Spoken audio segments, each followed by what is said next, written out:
Hello बच्चों, let's see the question. So consider an atom made up of a proton and a hypothetical particle of triple the mass of electron but having same charge as the electron. So एक atom है जो कि proton है बना हुआ है और proton से बना हुआ है और एक हाइपोथेटिकल पार्टिकल है जिसका मास जो है इलेक्ट्रॉन से 3 गुना ज्यादा है, लेकिन चार्ज जो है इलेक्ट्रॉन की तरह ही है.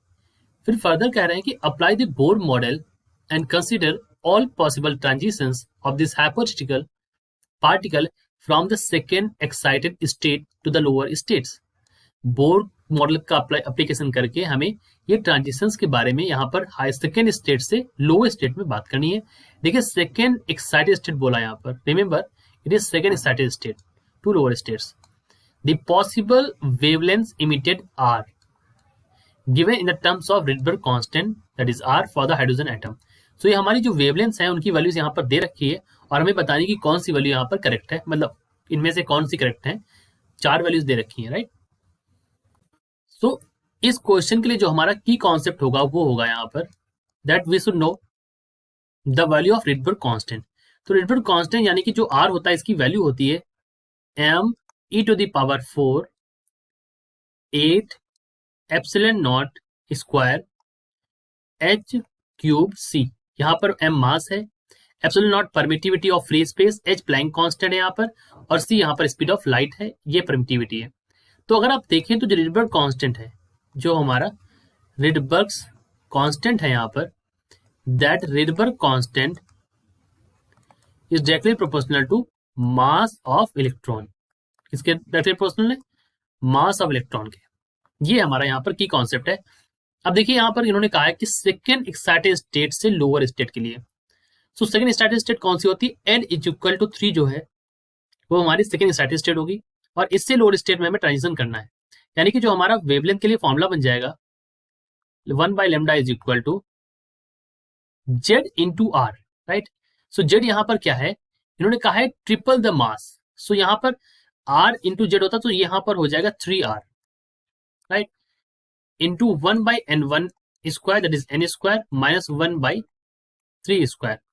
अब देखिए 3 से किस में पॉसिबल है? 3 से ट्रांजिशन पॉसिबल है 2 में या 3 से ट्रांजिशन पॉसिबल है सीधा 1 में, राइट. तो हम जो हमारे ट्रांजिशन हो जाएंगे वो n is equal to 1 n is equal to 2 रख के हम यहाँ पर चेक करेंगे. जब हम इसको सॉल्व करेंगे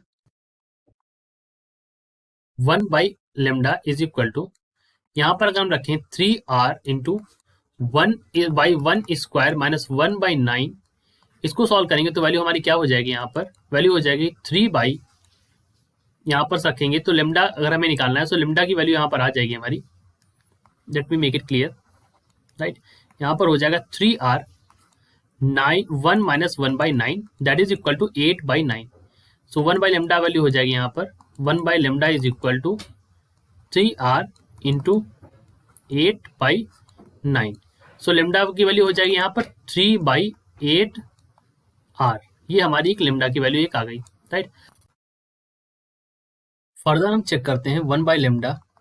अब यहाँ पर जो ट्रांजिशन हम चेक करेंगे वो 2 यानी कि 3 से 2 के लिए, राइट. तो 3 से 2 के लिए ट्रांजिशन चेक करते हैं.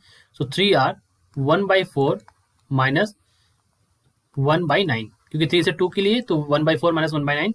इसको सॉल्व करेंगे तो वैल्यू हो जाएगी हमारी 1/λ इज इक्वल टू 5r/12 हो जाएगा. सो लेमडा की वैल्यू यहाँ पर आ जाएगी 12/5r, राइट. सो एक तो ये वैल्यू हो गई और एक और वैल्यू अगर हमें और चेक करनी है यहाँ पर अनदर ट्रांजिशन यहाँ से 2 से 1 के लिए, ये हमें चेक करना है. सो इसके लिए हम चेक कर सकते हैं 1/λ is equal to 3r 1 minus 1/4, because 2 से 1 के लिए भी ट्रांजिशन पॉसिबल है यहाँ पर.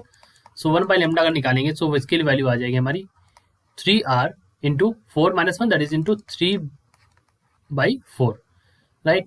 तो यहाँ पर अगर r के लिए निकालेंगे सो लेमडा की वैल्यू यहाँ पर आ जाएगी 4/9r. ये हमारी लेमडा की वैल्यू आ गई. सो हमारे पास देखें आप तो 3 वैल्यूज आ गई हैं. एक वैल्यू हमारे पास आई है 4/9r, एक वैल्यू हमारे पास आई है 3/8r और एक वैल्यू हमारे पास आ गई है 12/5r. पहला ऑप्शन गलत है, बाकी सारे ऑप्शन यहाँ पर सही है. I hope you understood it well. All the best.